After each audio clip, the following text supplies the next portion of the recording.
Design অনুযায়ী দরজা জানালার যে মেজারমেন্টগুলো আছে সেটা আমি আপনাদেরকে দেখানোর চেষ্টা করব। এইখানে মেন দরজা পাশে হবে 4 ফিট, লম্বা এখানে 7 ফিট হবে।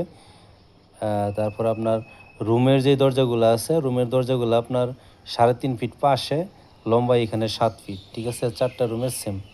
এখানে বাথরুমের দরজা পাশে 2.5 ফিট, লম্বা এখানে 7 ফিট, ঠিক আছে?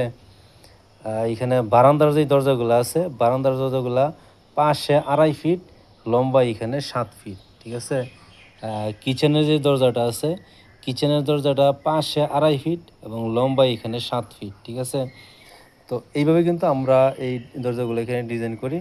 এইখানে পোর্সের যে দরজাটা আছে, এখানে পাশে 3 ফিট, লম্বা এখানে 7 ফিট।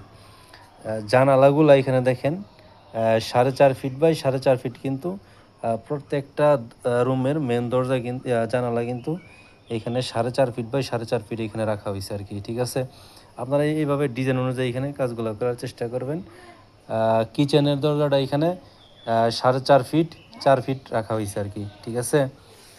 বাথরুমের যেই সানলাইটটা আছে আপনার 1 ফিট বাই 1 ফিট এখানে রাখা হয়েছে। তো আপনারা এইভাবে কিন্তু কাজ করেন, এইভাবে কাজ করলে কিন্তু আপনাদের কাজগুলো সঠিক হবে, ঠিক আছে? তো ধন্যবাদ সবাইকে।